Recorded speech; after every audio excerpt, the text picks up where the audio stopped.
Alright, these bad guys are pretty tough. If we're gonna beat them, we need to access our abilities from across the multiverse. How are we gonna do that? Don't worry, I'll calculate the jump algorithm now. Oh, awesome. So, what do I have to do to unlock my greatest potential? Well, it seems like for what's about to come up, you're gonna need a lot of patience. Infinite patience. Okay, how do I do that? Well, it says according to the algorithmic calculations, you're going to have to download the full works of musician Nora Jones. Oh, God. I don't know if winning this fight's worth it. Hey, get your head in the game. The multiverse depends on it. Alright. I'll be right back. Alright, what should I do? Well, in order for what's coming up, you're going to need cat-like gymnast reflexes. Oh, perfect. Yes.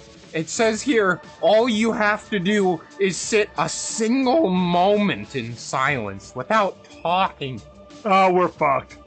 No, this is really important. You gotta try. Okay, I'll try really hard, but I don't know if I can do it. It's very challenging for me. You have to start already. You gotta start. Oh, God, I hate this. Okay, but what about you? Well, it's quite simple. For what I need in this particular moment, all I have to do is hop up and down on one leg, rub my belly with one hand, and tap my head with the other hand. Well, okay, but what does that get you? Well, if I do all those things, I'll get a Klondike bar. My God. Can I talk now?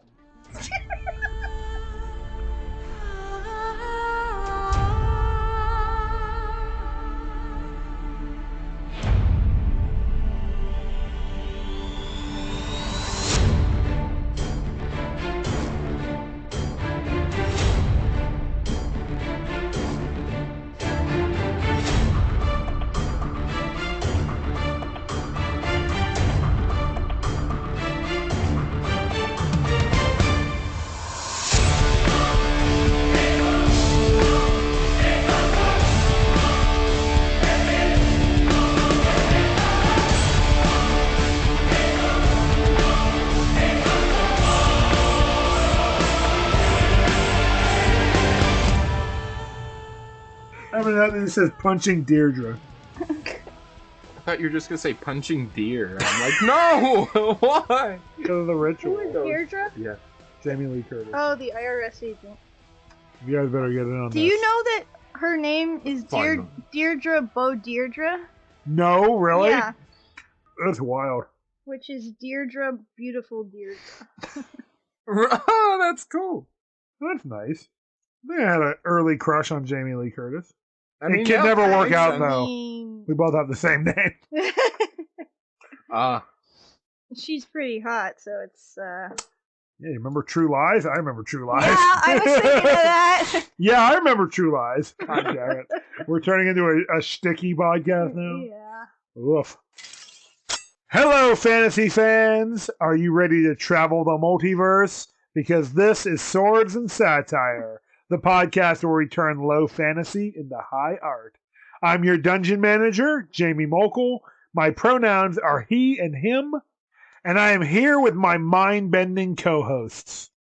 Oh, well, I'm Cassidy. My pronouns are they, them. And my mind is blown because while we were talking about all this stuff, I was thinking, Jamie, this might be cut, but before Jamie introduced us, he accidentally said, "Hi there, fanny pack." It's my new term for our fans.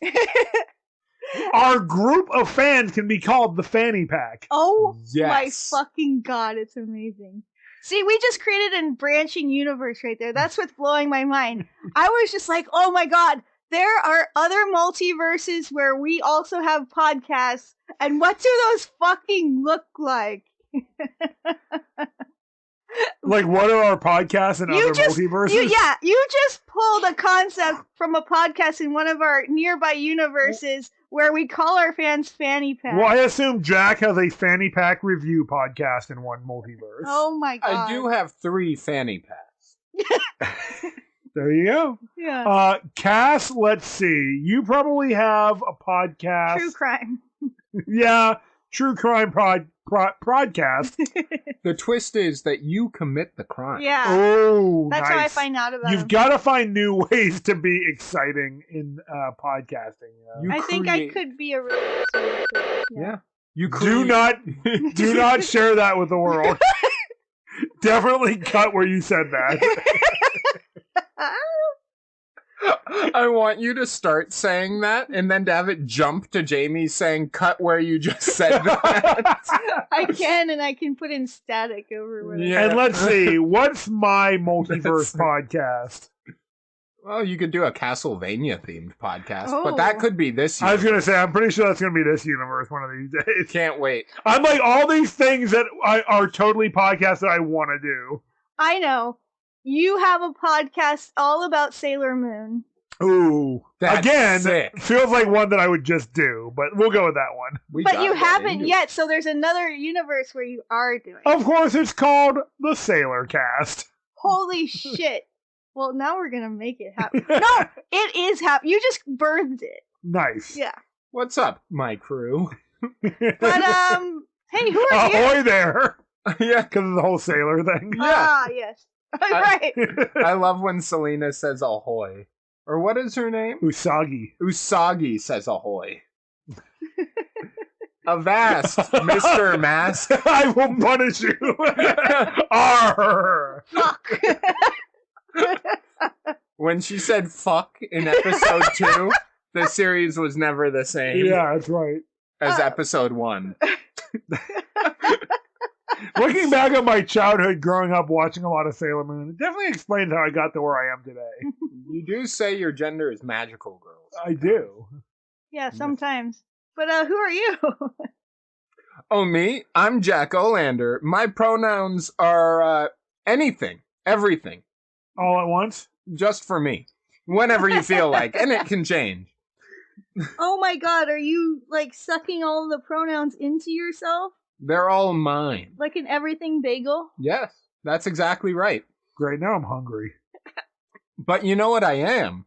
I'm actually a version of myself from another universe where I invented the edible car. Oh, Ooh, practical and delicious. You drive it to where you gotta go, and then when it's lunchtime, you just have a little snack on your vehicle. Yeah, and there's zero waste. And you'd think it wouldn't be a popular idea, but in my world, people aren't very good at planning for the next couple of hours, and a lot of people eat their cars. Oh, so your world is much like our world. Yes, its wheels are made of pizzas, and its Delicious. chairs are made out of garlic bread. What, I want this car. What's the fuel? The fuel? Root beer? Or your own farts? We got the Ninja Turtles sponsor for our pizza car. It's another multiverse podcast of mine, the Turtle Cast. Oh, yeah. I was just thinking of other names you could give that. Jamie's Cool But Rude. Splinter's Dojo. Turtles Tubular Time. Not usually. Well, I can kind of see that. We hate Tubular Turtle Time, of course, is Turtle what you Time. meant. Yeah. the We Hate Shredder. This is a Ninja Turtles reference. The podcast. The Cowabunga Cast. Oh, yeah. Shit. Okay. Let's jump on over to that universe. All right. Well, it's probably abundantly clear by now, but this week we are going to be talking about everything. Everywhere? All at once. That's right. So, this film was directed by the Daniels. Oh, yeah. It stars Michelle Yeoh, Ki-Hu Kwan, Stephanie Sue, and Jamie Lee Curtis. And it is a 2022 film. Wow. Did you say James Hong? I did not mention Swords and Satire favorite James Hong, one of my favorite actors. Yeah. I should have. His role is important if small. Yeah. You think it was small? I guess he. The first time I watched it, I felt like I didn't remember how much he was in it, and then this more recent watch through, I guess I did realize he was in it quite a bit. Yes. Mhm. Can't forget Gong Gong. And he has a big impact whenever he's on screen. Yeah, like when he runs his wheelchair into Jo- his granddaughter. Jojo Chewbacca. Yeah, it's a big impact. Yeah. He hits her right through a wall. Well, we'll talk more about that. Well, I guess Cass has given me the indication that before I make too many more jokes about James Hong smashing his granddaughter through a wall, we should probably do a quick summary of the film.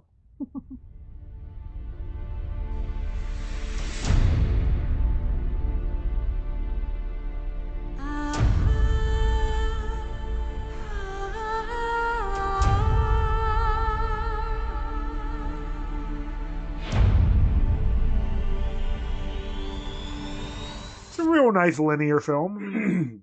Where do we start? There's dysfunction brewing in the Wong household. Sounds like every family I've ever met. Better hold on to your breeches. It's spiced with hectic energy and disjointed communication. Ooh, yes. Communication is a big theme in this film, or the myth of that. Yes. Evelyn and Waymond, the parents of Joy, That's her name, not what she is. yeah. To They- herself, I mean. So they own a laundromat. I'm not sure where. It's Southern California, right? Oh, maybe. I guess I just felt like this film took place in Southern California. It's not in China. No. True. Although that's where Evelyn and Waymond came from originally. And Evelyn's father is visiting them, Gong Gong. Played by beloved character actor James Hong. And they're getting ready for taxes and the Chinese New Year. And it's all very stressful. I'll tell you what, I hate tax season. For no particular reason. But the New Year Except for sounds the like a taxes. real banger. True. And Joy has a girlfriend named Becky who just wants to help out. Oh, Becky's great. And Joy is No notes. Yeah. Joy is anything but. She does not feel her name. No. She has what we call in this podcast generational trauma. So they go to the local IRS office to meet up with their agent Deirdre to try to do their yearly taxes. And everyone knows that when you go to the IRS, you are happy and everything is fine. So far, we all understand why this is a fantasy movie. Wait, we do? No. The theme is already present. Oh, the class theme is there, so. Yeah, Yes. it's true. During this excursion, Evelyn is visited by Alpha Waymond, who comes in from another multiverse. The Alphaverse, to be specific. And it's called, they gave themselves that title because, according to them, they're the first universe to contact the others. Now, this is a detail I like because we'd expect the Alphaverse in so many other films to be the one that we are focused on, and it's not. And I think that's good writing. Yeah. Like, we're not in the universe where they discovered this weird, like, pseudo-scientific magical power to jump between multiverses. The multiverse that we start in is kind of an incidental one that we find out later is very important. Yeah. And he tells our Evelyn, the one we start with, that she is Our villain.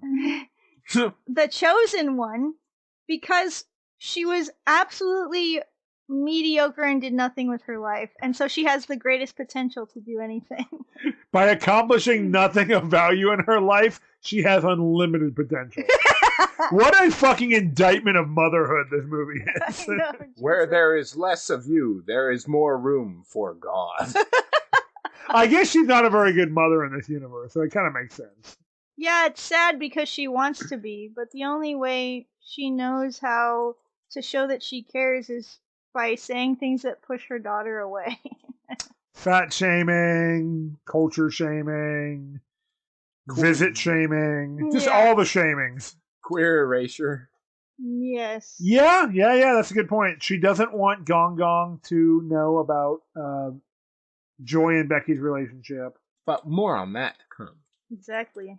So, it turns out if you do some kind of strange, unusual thing that you wouldn't normally do, it opens you up to being able to access another multiverse. But you also need a little Bluetooth thing for your ear. Yeah, it's true. For example, swallowing a paperweight. Oof. Yeah, that's awful. That one was brutal. I don't remember where that takes her. She learns the sign twirling. Oh, Yes. yeah, that's right. That's when they find the sex dungeon. In another Yes. one, she swipes her father's snot and makes him eat it. And that takes her to another universe. She also, let's see, what else does she have to do? She has to tell Deirdre that she loves her and mean it. Yeah, that's the first jump she does. Yeah. And that takes her to a universe where she didn't go with Waymond to the US. She stayed with her family and she learned martial arts and became an actress. Oh, that's right. Yes. Interestingly, it did not take her to the sausage finger world. No. Where she is in love with Deirdre. Yeah. Yeah, it's true. But I think that's the second one she goes to, or the third. There's a lot of jumping in this film. But so most of the film does and simultaneously does not take place in that IRS building. Either does or does not. No, both does and does both. not. I see. All at once. Yeah. Everywhere. Oh, I see. Then, yeah, it all tracks. It always tracks. So she learns that they're fighting a great evil that's trying to take down the entire multiverse, and she might be the only person who can stop it. And throughout the course of the movie, she finds out that it's somebody named Jobu Tubaki, and when she meets them, it's her daughter, Joy. Dun, dun, dun! And she finds out later it was her daughter from the Alphaverse. Which makes a lot of sense. And the version of her from that universe is dead, and she is the one who pushed that version of her daughter to be what she is now, the monster that she is. And everybody thinks she's coming to destroy the universes and kill everything off. But really, she just wants to find somebody like her, and she thinks her mom is the person to be that. So that she's not alone, and she doesn't have to face annihilation alone. Because she created the Everything Bagel. No, she took everything in the universe and put it on a bagel. Because she got bored one day. Yeah, I mean, that's relatable. And it's because, like Evelyn learns throughout the movie, that version of Joy had learned to be able to go to any universe, and so she can hop at will, and it kind of fractured her mind. And she jumped hard into nihilism and thinks that nothing matters. Dig it. She doesn't believe in anything, man. And she just wants everything to stop, and she wants peace for once. I mean, super relatable. I totally get Joy's motivation, or Jobu Tabaki's motivation. But at the same time, she's afraid to face that alone. And she wants her mom to come with her. Yeah, they have this really strained relationship, but there is still a desire to connect that they both share. Even though, as Joy says later in the film, all they ever feel around each other is hurt. Yeah, it's true. So, at that point, Evelyn has to decide to bagel or not to bagel. I decide that every morning. Yeah. And what saves her from the bagel is Waymond. Oh, sweet, sweet Waymond. And he has a great multifaceted monologue because he's actually monologuing two different monologues in two different universes at the same time. One in the original universe that we saw, not the Alphaverse. And the other is in the first universe that Evelyn went to where she's a movie star. Where she's basically Michelle Yeoh. Yeah, because she went to like a movie premiere and he met up with her there. And they're both looking super fit. And Proper fit. yeah. And he's saying in that one that him being an optimist is a choice for survival, and it's the way he fights against despair. Yep. And it's actually strategic and an intelligent, conscious choice he makes. And that really gets to her. She never realized that before. She thought because he was kind and an optimist that he was stupid. Yeah. Because she's so pessimistic. It's actually a logical choice he makes to, fight against that deep, dark despair that nothing matters, that joy has fallen into. Hey, if nothing matters, that means that the only thing that matters is what you do. And it's very symbolic that there almost is an absence of joy because it falls into a pit of despair. No, Joe. Joy's in this movie a lot. But eventually, what he also says in the main universe is that we need to be kind to each other, even when we're scared and confused. Because, that's what matters most. It matters the most when we don't know what's going on. And eventually that gets to Evelyn, and she starts trying to fight back like he does. And that's when they actually are able to save their family. And Evelyn and Joy come back from the brink of certain destruction by Bagel, and they decide to live a mundane life in a universe adjacent to the original that's very similar to it, but not the original one. Close enough. And they decide to ignore everything else, ignore all of their superpowers, and live a mundane life together with all the ups and downs because they realize they love each other and they'd rather spend existence together. It's a great ending. And they go do their taxes. Did you mention when they become rocks? Oh, no, I didn't. I forgot. The most important multiverse is, of course, the one where Joy and Evelyn are two rocks with googly eyes on the top of a cliff. Yeah, it's great. Googly eyes are the glue that binds the film together. True. And there's glue on the googly eyes. Oh, boy. All right, well, that was a pretty straightforward and easy to follow summary. We should probably head into the delve.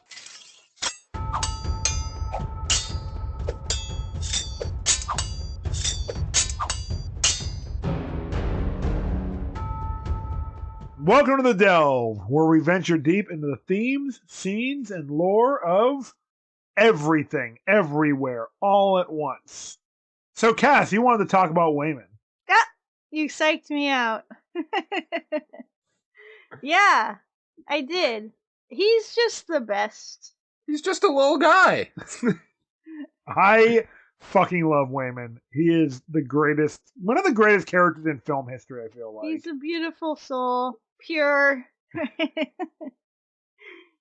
I just love all of the different versions of him that Evelyn starts to see when she starts to appreciate who he is near the end. I mean, but even before that, one of the first scenes in the movie is him dancing with one of their laundromat customers, just having a good old time. Mm-hmm. And it's tough because in the beginning of the movie, Wayman is trying to get Evelyn to look at some paperwork, which we find out pretty much right away are divorce papers. Yeah.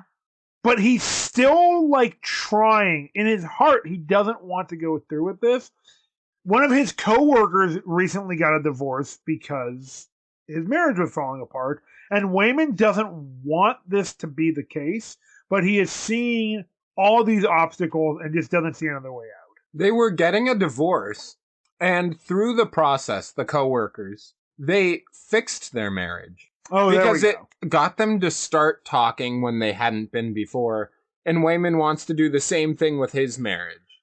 Because they aren't talking either. No, he keeps trying to talk, but Evelyn is distracted and discontented. So he's doing that thing where he just feels the need to disrupt to try to fix it. It's definitely a misguided attempt to save the marriage. But he's so desperate. Yeah. He's willing to try anything, even the worst option. Yeah. However, he does always try.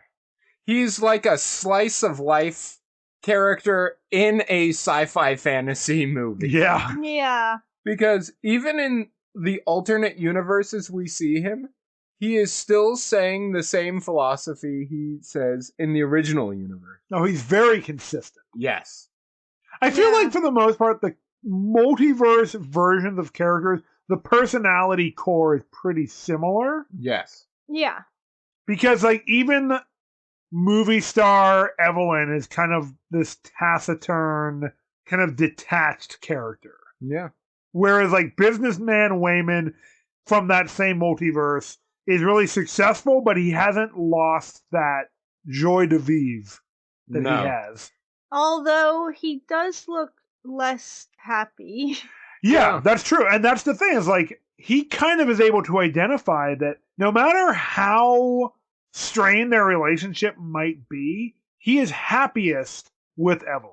If he doesn't realize that, then we as the audience can kind of read that on this version of him. Yeah, and then he even says, in another life, I would have been happy doing nothing but laundry and taxes with you. Yeah, it's really It sweet. wasn't about what they did, it was about being together. Oh.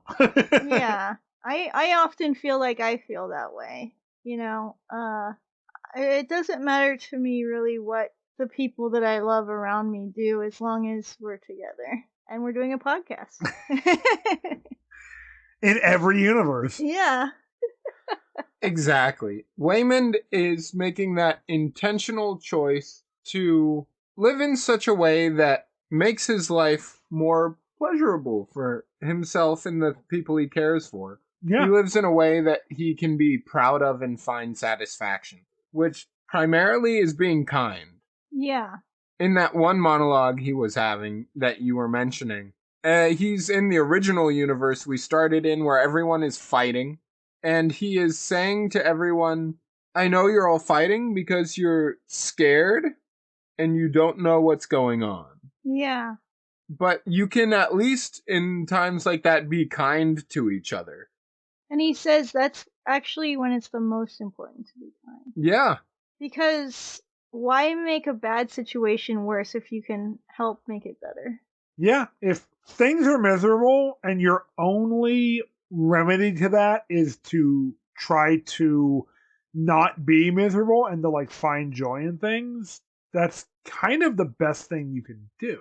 Yeah, I mean, so much in our lives is out of our control. It's kind of like the idea that all you have control over is your reaction to it, like, is yourself. And if you can make a choice to take a step back and just see it from a situation from a different perspective, and even if there's not like a good way to see it, if you can be like compassionate to yourself and to others, then maybe it'll make things more bearable. It certainly is unlikely to hurt anything.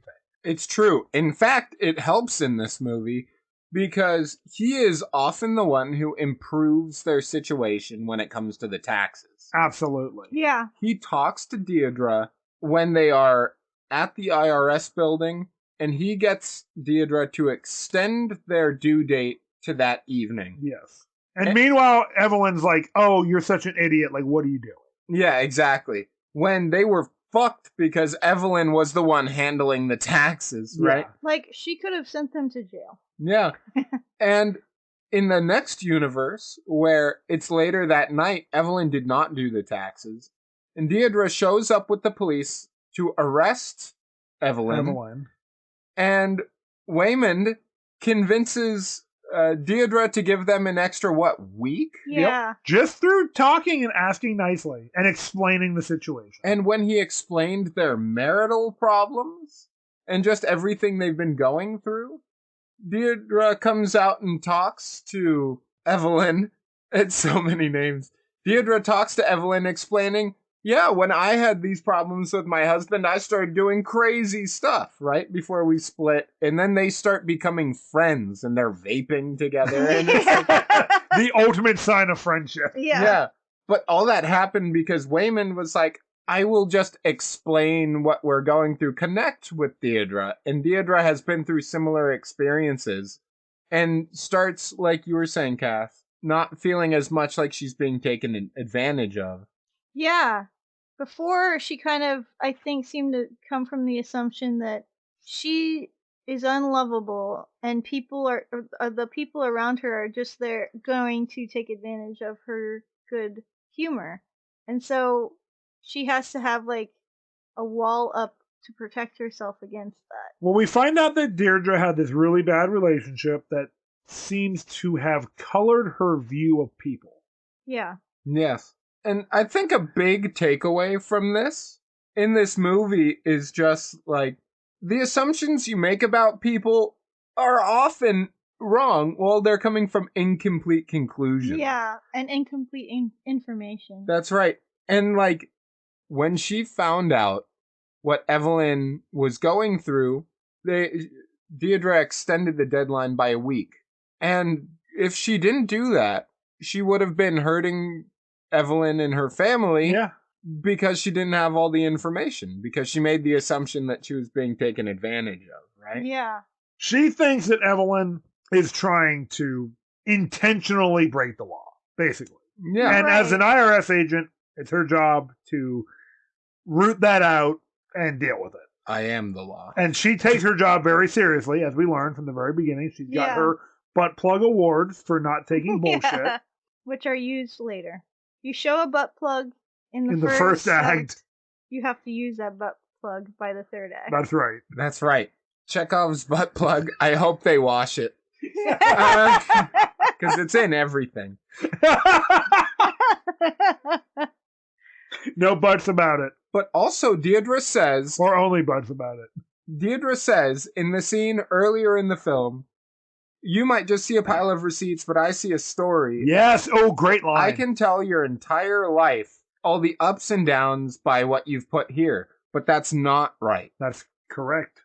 She She's doesn't proven wrong and gives them more time because she relates to them. Yeah.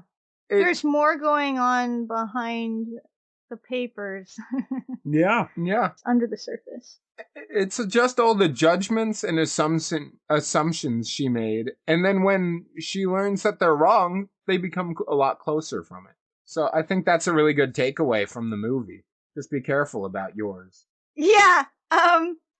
Wayman shows that having open communication with other people about your feelings and like just being honest about what's going on with you and not having to always have this kind of facade that to keep people out, it can actually be a benefit to you, and it actually starts solving a lot of the problems that they had in different multiverses. And especially when Evelyn starts adopting that and actually talks to Joy about her feelings.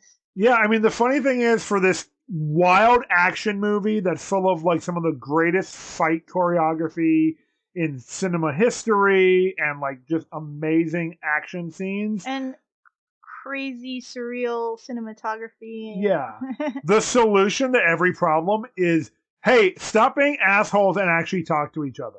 And be nice about it. Yeah, be nice to each other. Stop being assholes. Communicate. Mm-hmm. Express your feelings, because like I said earlier, like this is all about generational trauma. Evelyn was hurt by her family dynamic with her father. Now she feels this responsibility for him. He's like staying with them. She has passed this on to her daughter. And as much as she wants to have a relationship with her, she can't, because neither one of them can just come to the other one and say like, hey, what you've done, even though you didn't intend for this, has hurt me, and I would like to move past this with you. Yeah. Also with Evelyn, like a lot of the problems for her that we see comes from her feeling like she always needs more. There's always something missing in her life. She needs to have more. Like in the Alpha universe, she finds out about the other universes and pushes her daughter, who's has the most aptitude for jumping, to jump too much, and that's what creates the monster. Right. And in other universes, she pushes herself, and it doesn't alleviate those feelings of discontent or stop the darkness from spreading. Yeah, even in the world where she's like the most successful like action movie star, she is still discontent. Yeah. And it's only when she accepts that the real answer is finding love and holding on to it and being more like Waymond, I guess. And we should all be more like Waymond. It's true.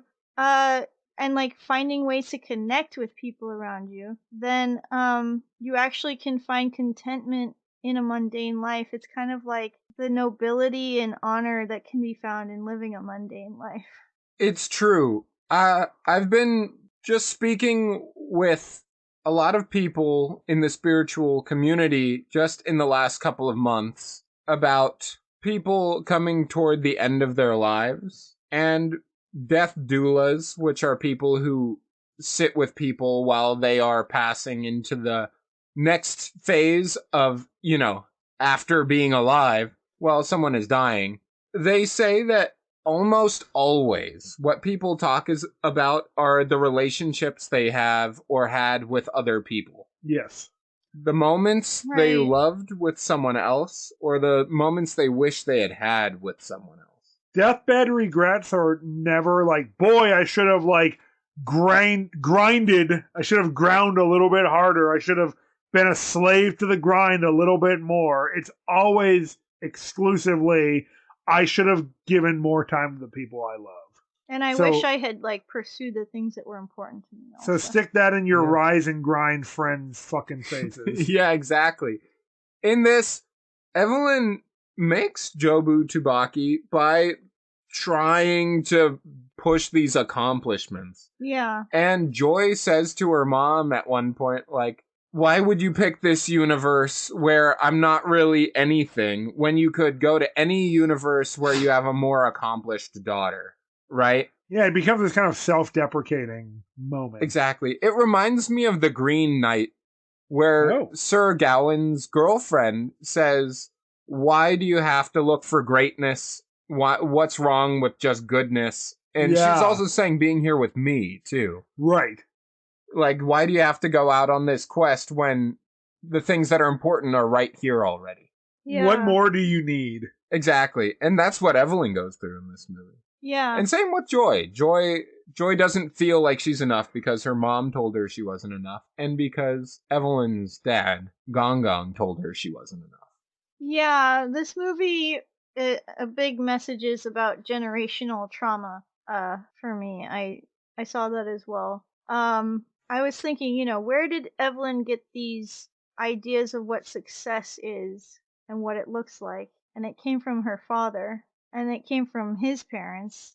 And striving for these external definitions of success that don't fit the individual just ends up creating strife and despair and pushes people apart. When Evelyn says to her father near the end, when he's got the robot arm holding her down, I don't want to do to my daughter what you did to me. Right. How could you let me go so easily? He looks devastated. So he actually did care. Of course. But he didn't know how to be any other way, and it seems like he pushed her, she pushed Joy because they wanted something better for their children, but instead of supporting them and encouraging them and lifting them up, they criticized them and ridiculed them to try to push them to be better. And this is the tragedy of, I think, many real world parents. Wanting the best for your kids, I think, is totally fine. But I see it a lot with my students. It has a negative effect when you don't let kids like have some space and have some time to themselves, like filling every moment of their lives. One of my fellow teachers recently was telling our department about how she assigned her students an hour of just reflecting, putting away any technology, don't pick up a book, just sit for an hour and just like basically meditate, reflect on your life, have some mindfulness. And her class freaked out. They did not want to spend an hour with their thoughts. And they felt like that would be a wasted hour, that they wouldn't be accomplishing something. Whoa, what a funny thing to think. I probably would have thought something similar back in high school. Yeah, absolutely. And like the three of us came from a very high stress high school environment. Yeah. Yeah, it's true. But I would fucking waste time all the time. we went to a rise and grind culture school. We did, yeah. But the And I thing work is, at like, it. The thing is, it's like Back to the grind. the thing is like you would have like quote unquote wasted time with friends though. Sure. Just by yourself with your thoughts is different. Oh, absolutely. But I'm just saying there is such a pressure from people in your life to always be doing something, Hmm. like pushing towards a goal. I feel it too. It's why when I just want to like sit there and watch a TV show because I want to relax for a little bit, I feel so antsy and nervous. Yeah. Like you could be productive Yeah. doing something. Yeah. And, self-care is productive. I think Yeah. You will fall apart without it, and that's not good for anything. so. That's not good for anybody. It's not good at any time. It's not good for any body Anything, anywhere, at any at time. any time. Exactly. Thank you. For any reason. Exactly. Exactly. But, yeah, mindfulness was one of the major themes, of course. I work in a spiritual store. I'm surrounded by that word every day that I am there. And when they are at the point in the film where they are hashing it out, Evelyn and Joy is saying, you could be anyone, anywhere, right? At any time. You could pick any version of yourself or me that you wanted. Yeah. So why are you here in this universe, right? And Evelyn is saying that this universe is enough. And we are ourselves here. Yeah. You are enough. Exactly. I'm choosing to live in this moment and appreciate what's right in front of me and who's in my life. And that's mindfulness. Mindfulness is seeing what's right in front of you and paying attention to that. Not focusing so much on the possibilities and the complications, but what you can enjoy in the moment, presently. Focus on what you have. Focus on what you're doing in that second. Don't be thinking about like the work you need to do. Exactly. And that doesn't mean don't have goals or Yeah, anything. No. or that you can't like desire something. Not at all. But it just means like about how you can find satisfaction and contentment in your life while you're working on your goals, you know? Yeah. Yeah, be aware, Yeah. right? And like we were saying, trying to live up to other people's expectations and their ideas of success can lead to despair. It's the absence of joy. That's right. A world without joy is a darker place. True. That's right. And now we're getting to the villain. And that takes us to evil, stupid, or misunderstood. Speaking of villains, let's talk about our patron. Nothing's more villainous than late-stage capitalism. True. Not a lot of coin flowing down from the top of that pyramid. However, if you have some coin that you want to put towards some of your favorite podcasters, And you don't want it just sitting around gathering dust. You wanted to put it to something useful, like art. So if you want to find a place to send those dusty coins, you can go to patreon.com/swords and satire. Take a look at our membership tiers, find the one that fits your budget, and sign up to send us some of those coins every month. You're not doing anything with them anyway. They're just collecting dust. Might as well make the world a more joyful place with creative things. that's right. For creative people. Yeah. Going through your own struggles and isolating yourself can put you to a place of sheer despair. But you know what prevents you from isolation? Community. And what promotes community? Giving us money. And art. Which you get more of by visiting our Patreon. You get access to awesome bonus episodes, some fun art that we spontaneously upload, That's how it works. and you even get to interact with the episodes that come out by voting on what movies we watch in zany little polls. Pretty good. pretty fun. I put those together. We're recording this on voting day, and if there's still a democracy by the time we finish up, then you'll be able to vote on movies too. And if there's no democracy when we're done, why not vote on movies and have some control over something in your goddamn life? Do it quick before art is censored. Oh, God, please. I post on Twitter. I'm not looking forward to that. Everything is going to be owned by the Musk eventually. The everything Musk hole.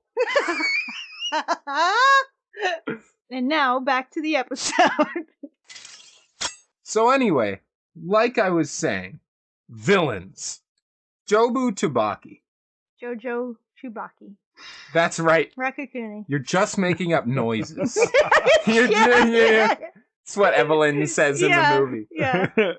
But for me, we've been going down the rabbit hole as the satirist crew of Elden Ring lore. This is true. Oh, yeah. That's right. Particularly Jack and I. Yes. But me tangentially, by osmosis. Yeah. You've been forced into it, whether you like it or not. A lore enjoyer. Yeah. Art is in our community. That's right. And this art is Elden Ring. One of the themes... Now, guys, how do you feel about eating dung? Because Yes. I've got a character for you. I'm not a fan. Dung is on the Everything Bagel. No, True. It is, because everything's on it. That's right. Even salt.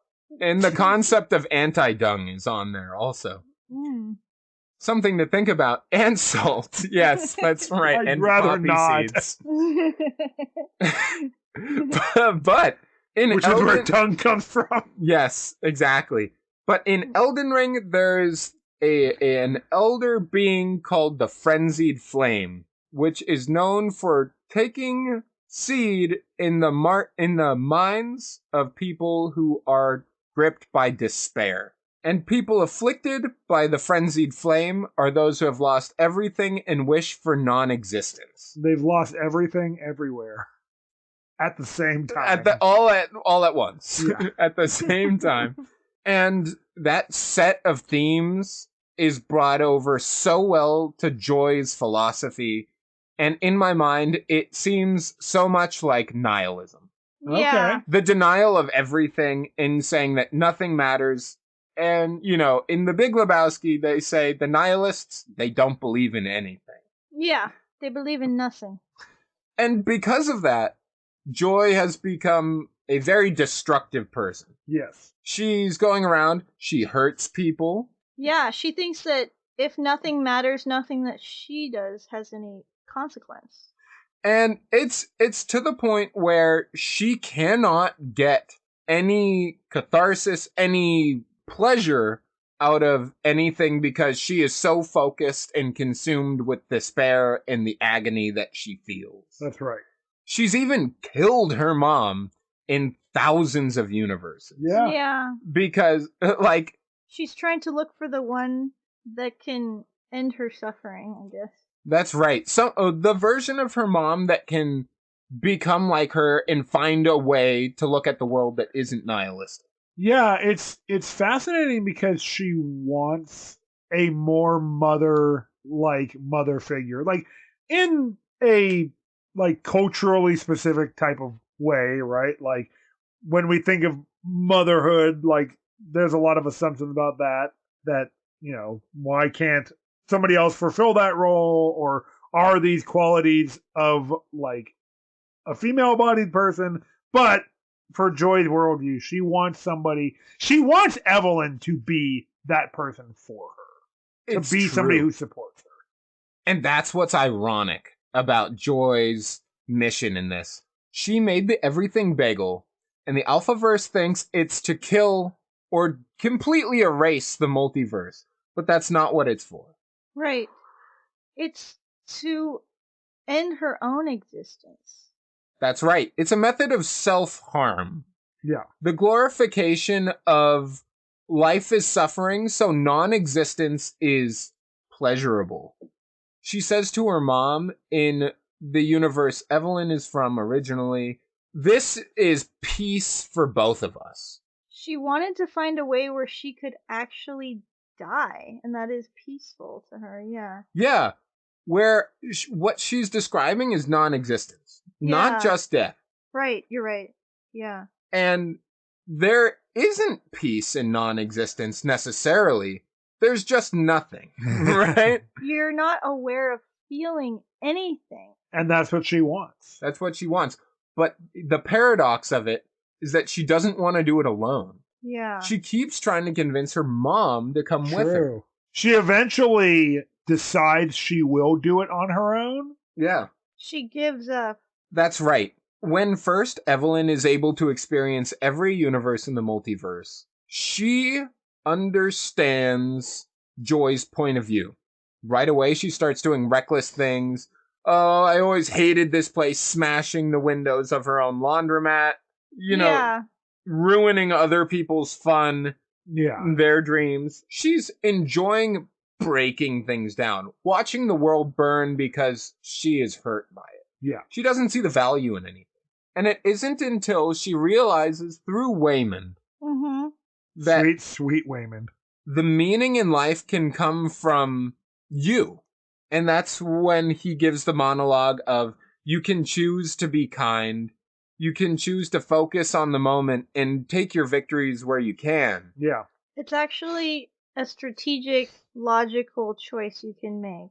And he's saying that through kindness, that's how he fights. And Yeah. Radical kindness. that's right. And so that Radical. changes her perspective, and through her powers, she's able to start making positive changes to the people around her. And we see that his form of radical kindness works over and over again in all the multiverses. Yeah. I mean, most of them. Waymond basically never fails. He does get, got in at least one. Well, the Waymond Form. of the Alphaverse is kind of unlike the others. Yeah. He's not quite as. He's lived through so many traumatic events, it seems to have kind of broke him a bit. He does, have the drive to find Evelyn and, help her. He is not without hope. He's never without hope.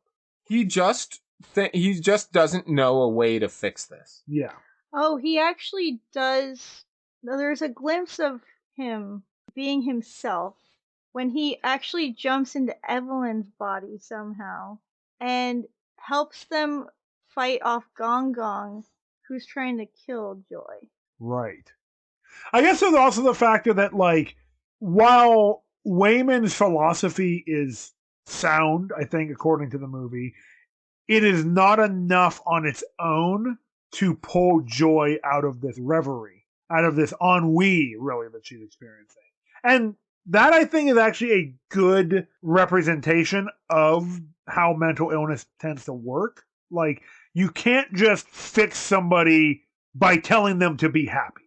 Yeah. The movie does not want to give that illusion, because Waymond's philosophy is sound, but you have to internalize it yourself. And I like that the movie doesn't just go oh, Waymond is the solution to Joy's depression by just being happy. That's not going to work. There has to be scaffolding. You have to establish a foundation for somebody to deal with their mental illness. The steps they go through are realizing that being kind is important, accepting that Joy needs to have her own autonomy to make her own decisions about her life and fuck up, letting go and letting her have the freedom to do that. And then Evelyn communicating that she loves Joy and accepts her for who she is and that she's enough, kind of being the final scaffold that they needed. That's right. When Waymond gives Evelyn his philosophy and she starts implementing it, Joy still doesn't accept and says, you gotta let me go. Yeah. And Evelyn is letting her go into the bagel. Yeah. But she pulls her back out with the whole family. Yeah. The whole family helps pull Joy back out. And a big part of the final confrontation between Evelyn and Joy is Evelyn acknowledging what she did to push a gap in between them. Mm-hmm. And then also standing up for herself.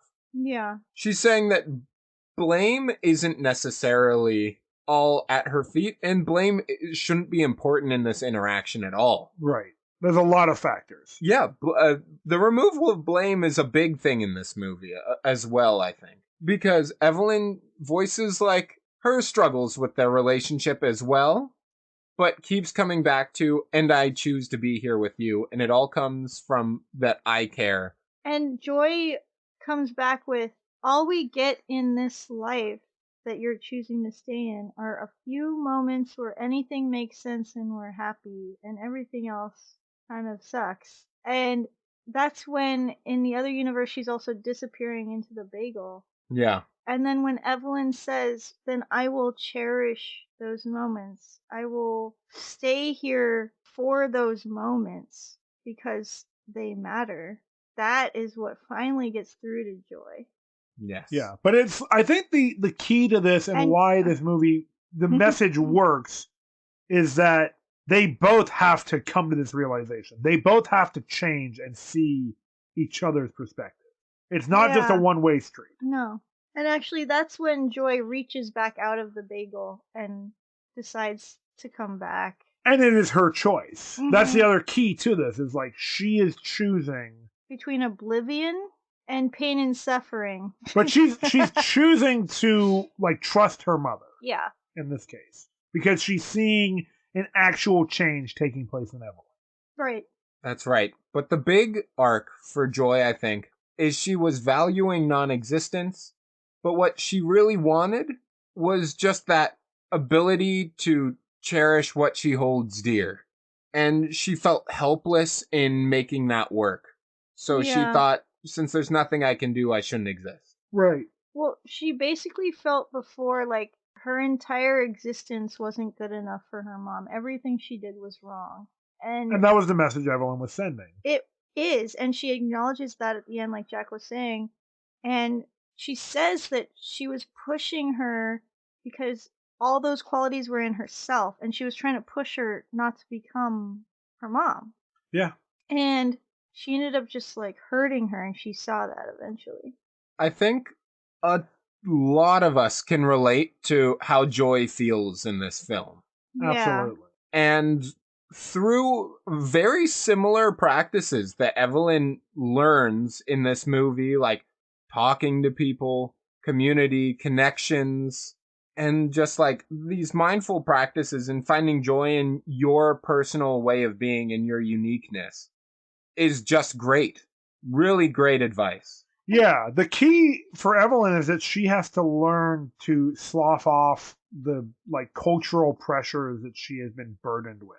And through this journey and learning Wayman's way of fighting, she realizes that you can create these moments to cherish for yourself. You don't have to wait for them to happen. He constantly is trying to do that for himself and his family. Like, even in silly little ways where he like was listening to a song and he like they have a bell on their counter for their customers and he's like, hey, what song is this? And he starts playing it on the bell with It's great. And it's just like these silly little moments where it's perfect. Wayman lives life. Yeah, you break up the monotony of the mundane life and you create like an interesting moment or something that will bring you out of a dark mood or whatever. Yeah, if everything sucks, then just do things that don't suck. So we see Evelyn. That sounded flippant or dismissive. That wasn't what I was going for. It's like Wayman is such a role model because he can find joy, happiness in moments. Yeah, and we see Evelyn emulating that. And to make a change, you just have to start doing something different. And so she does that at the end when they're going into the IRS building and they're waiting for the elevator and for people to pee. She pulls him aside before he can go pee, and she brings him close, hugs him, and leans in for a kiss. And then he also leans in, and they have a sweet moment where they show affection for each other. And he's a little taken aback at first. It seems like it had been a long time since she showed affection for him. He's getting used to it. And then they both are leaning into it, and they both seem happier for it. Yes. And she helped create a nice, beautiful moment there where there wasn't one. There's Yeah. hope for them, yeah. Yeah. And when it comes to growth journeys like this, in actuality, what they went through in this movie, in real life, you're probably going to have to go through a similar emotional journey more than once. Yeah. You're going to go through cycles like this, but you can develop habits that make you come out on top. Yeah, it's like you'll come to these epiphanies, you'll make a change, you'll kind of dive back into the cycle of your life, and you might temporarily forget it, or you're kind of internalizing it in a different way. And then you'll come back out again, like you're saying, Jack, and you'll remember it again, and it'll like could create another meaningful change in that moment. It's like a muscle that you have to work out. Yeah. It's true.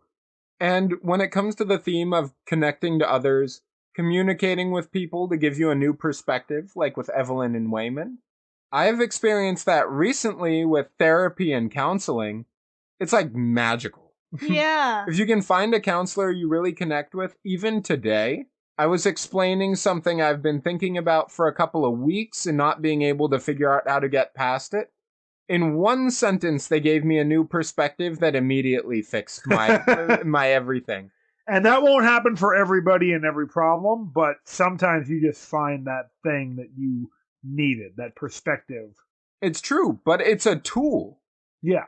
And if you find something that works, or if you have someone that you feel really comfortable you can confide in. The problem became a lot easier for me to address once I got it out there and spoke to someone about it. That's great. So, Yeah. highly recommend. Evelyn got that benefit. I got that benefit. Ditto. Guys, I feel like I could talk about this movie like so much longer, but I think it's probably time to head into the smithy.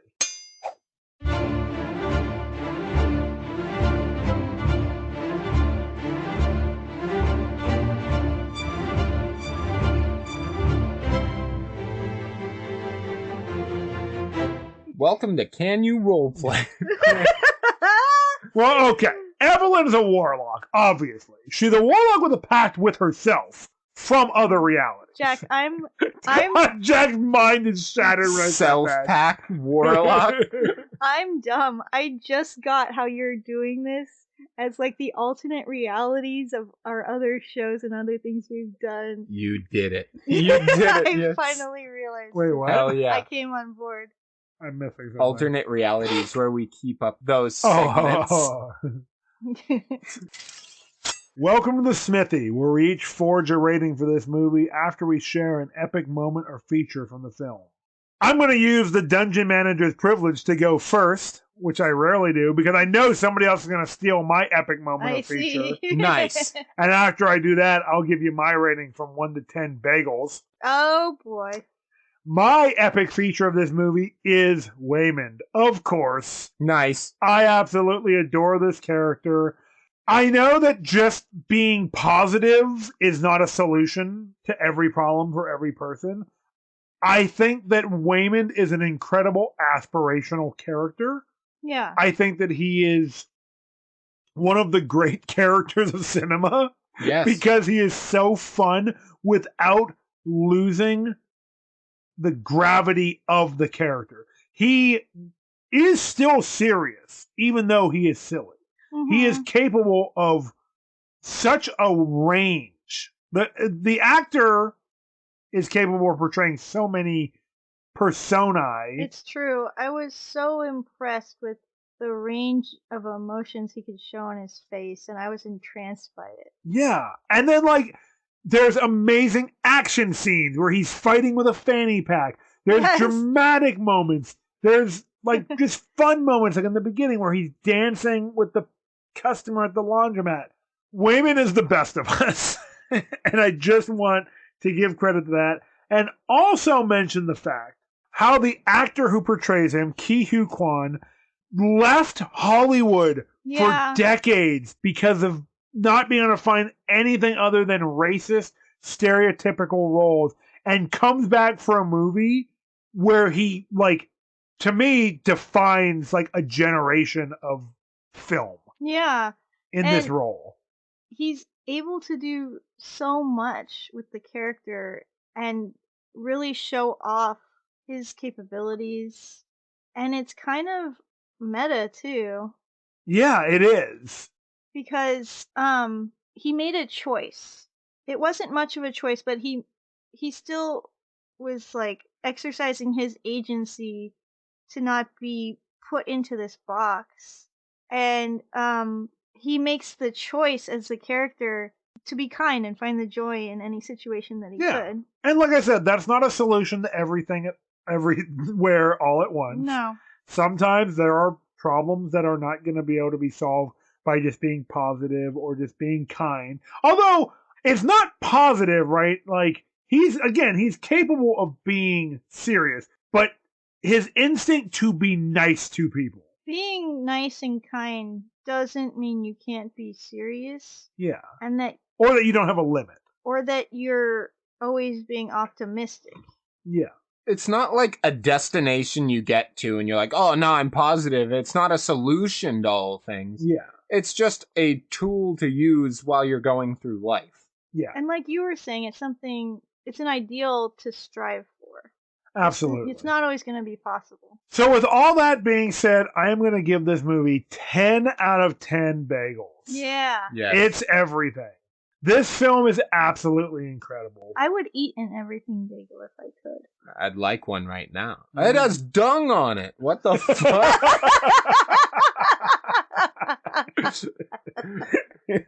And shit. It does. Isn't that the same thing? And pee. It has every kind of poo-poo and pee-pee there is. Wow. Even kinds not from our universe. It's Yeah. true. This is the second time I've seen the movie. Cass and I saw it in the theater. I was excited about this film from the first time I saw a trailer for it. It did not disappoint. If anything, the trailer doesn't do it justice because it is so hard to see the incredible emotional depth that the film provides. Yeah. Yes, it is an absolutely unhinged movie where people jump on butt plugs to empower Yes. themselves, where somebody fights with dildos, where people explode into confetti. Yeah. And maybe that's not everybody's cup of tea. It is absolutely my cup of tea because it's also a movie that can take you on an emotional journey and tell a story about generational trauma, about love and loss and pain, and where I can truly laugh, cry, and like be excited by awesome kung fu Yeah. throughout the runtime. It kind of is a movie that has everything, everywhere, spaced out over about 2 hours and 20 minutes. It's not all at once. That'd be too much. Yeah. So yeah, 10 out of 10 bagels. Nice. Awesome. I think it deserves it. What about you, Jack? What's your epic moment or feature, and then your rating from 1 out of 10 everything bagels? I think I really like, how am I going to say this? I think what is epic is the way this movie acknowledges how it can be okay to not be okay. Okay. Mm-hmm. I think I know what you're saying. For example, when Evelyn and Joy are rocks, for One the of the best first things. time, they are saying like, oh, isn't this nice? Yeah. Because they get a break from everything. Yeah, they've just been fighting, right? Yeah. Yeah. And now their reality is simple. All you have to do is be a rock. Just sit there, and it's complete stillness. Sometimes that's what I want. And that's not the same as non-existence. That's not the everything bagel. Right. It's a moment of just peaceful, tranquil being. That hour of not doing anything that students were told to do, right? And that's fine. Taking a break from your life, that's okay. And I think that's really great. The way she shared that with her mom. I really like the way Evelyn and Joy, what Joy does is she wanted to find the Evelyn that could become like her so she could try and find a way out of the nihilistic viewpoint she had. She says, I wanted you to become like me so you could try and look at the multiverse and see something else. Yeah, I thought you might find another way out. And she does. They do find a way together. And I think it is so great the way they show that Joy has, like, in a way, lost it all, right? But she gets it back through sharing her feelings with someone else, and her mom feels those same feelings back, and they grow out of that bad place together. And a lot of times, of course, talking to someone going through the same thing as you is very healing. Yeah. Like, I've heard the common sentiment all the time, like, oh, I have these feelings, but I don't want to burden other people by putting this on them. Mm-hmm. And recently, I was having some really hard feelings, really hard times, feeling like joy. And when I shared them with one of my friends, they felt comfortable enough to share those feelings back. That they had been experiencing many of the same thoughts and have effectively never shared them with anybody. And now we're closer than ever. That's great. And so maybe when you're hanging out with a bunch of friends having a good time, that's not the time to be like, I experienced despair, right? That's the best time to do it. But getting those moments out there, people can relate to them. Absolutely. And that togetherness can help you come out of it. So showing that journey of not being okay together can improve things for everybody. I think that is so epic. Though just the way mental health is shown in this, I think it's fantastic. I agree. So that's epic. And when I look at the movie as a whole, it's a masterpiece. What did we rate this with? Bagels. Everything bagels. Yeah, 10 out of 10 everything bagels. The sci-fi fantasy parts of this film are just a fun way to show parts of the human experience. Yeah. And this movie is never going to get old for me. In my mind, it's very similar to Avatar: The Last Airbender, whereas I watch this and it is a fun way to show me myself and everyone else. This is like humanity in a fun piece of art. No matter how bad things can be, there's hope out there. Exactly. And it is hard at times, but leaves you hopeful. And so for this masterpiece, 10 out of 10. I think everyone could watch this. Yeah. Everywhere. Yeah. But what about you, Cass? What is your epic moment and or feature or rating out of 10 everything bagels? Even Wow. and. Yeah, I will tell you. So, my epic moment is when Evelyn and Joy are talking to each other near the end outside of the laundromat after the Chinese New Year party was just ruined. By Evelyn. Yeah. In more ways than one. It's my party. I'll ruin it if I want to. Evelyn tells Joy that she is enough as she is. And it's what she needed to hear when she was younger from her father and never got. She was looking for those external sources of validation, and she told her father, like, finally, I'm proud of me. And that's when she was able to show compassion for her daughter, is when she never felt inadequate herself. And she could accept her daughter with all of her flaws and for everything that's good about her too, and just say, you're enough as you are. You don't have to accomplish anything in your life to be deserving of that love. Doesn't mean that you can't have goals like we were saying before, but you are worthy of love in and of yourself. And I like that. I really like that message, and I love how that brings them together. And Joey is just kind of like, well, are we still gonna do the party or what's gonna happen? And Evelyn just says, nothing matters. We can do whatever we want. That's pretty great. And I love that moment. It makes me cry every time I see it. I always cry in this movie. Yeah. Rightfully so. Many different times. Yeah. I'm crying right now, but I'm trying to hold it back. Here's one for the satirists. When she fights that guy with the dildos, makes me cry every time. Okay. I love that moment because it reminds me of my mom. Mm-hmm. And Jack and my mom. And we lost her earlier this year. Right around when this movie came out. Yeah. It's been a really tough year. It's been really hard to deal with that, but I see her in small moments like that, and I can feel connected to her still. And I feel hot and sweaty talking about this, Mhm. but Makes sense. We're all sweaty. it's something that we kind of have been dancing around not talking about on the show, and I just wanted to have it out there. And that's all we have to say.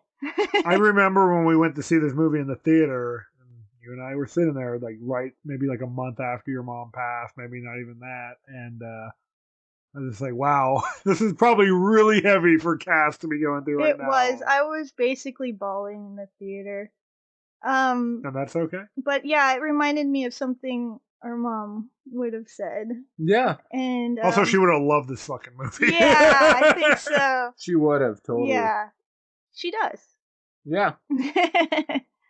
But yeah, I think it's a great moment, and it's things like that that help me still feel connected to her. And so I'll give this a 10 out of 10 Everything Bagels as well. It's a masterpiece for sure. And maybe not everybody would see it that way, but Well, people can be I wrong think all they it want. contains I think it contains so much, and it's silly serious just like all of us, and how can I not love it? True. And I love all of you. And we love you. And each other. Everyone. Everywhere. All at once. Well, Cass, what are we going to be talking about next time? We're going to be talking about the secret world of Arietti. Ooh. Yeah, I'm looking forward to that. I haven't seen that movie. That's another movie we saw in the theater together. Yeah, it's fun. It's kind of like Thumbelina, but better.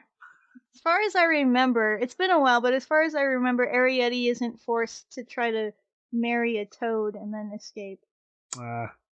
That's such a relatable moment, though. Yeah. I like toads. Or not even a toad, a mole. That's right. Yeah. I don't know if I care for that phrasing, not even a toad, a mole. Very judgmental. In the meantime, if you want more Swords and Satire, you can follow us on social media at Swords and Satire on Facebook, Instagram, and what's left of Twitter. If you do that, you can keep up with our memes, check out what we're up to, and let us know what you think about the show. See the latest meme of our meme lord, Jamie. Because Jamie makes them all. Jamie Memington. Jamie Meme Maker. That is my Lord of the Rings name. Meme lord. That's right. And if you want even more fun stuff that we put out there, you can also, like we said, visit us on our Patreon. Yeah. We got tons of heckin' stuff on there. Lots of fun, creative things we do. It's accurate. However, it costs a few coins. And if you don't have those coins to share with us, another great way you can support the show is to share it with other people. Yeah. Like we said. The people you love. Exactly. Like we said, art builds community and it also deepens community. So, what's the best way to experience one of your favorite podcasts than with your favorite people? Do it. Right Get now. on it. Quit your job if you're listening to this at work. There's more important things. We barely even talked about class. I think we mentioned late stage capitalism. I think we did. We didn't talk so much about the fact that they're like having to go to the IRS and like deal with this bullshit system that we have. I'm sure another group of essayists has mentioned the immigrant experience. Probably. And just by the way, if there was a lot of interference on the mic, I just want to mention that it's because our cat is cleaning her butthole and kicking the mic. Does she have her butthole at the end of her toes? It was a moment ago. They're both on the Everything Bagel. True. Well, until next time, Hail Hail Crumb!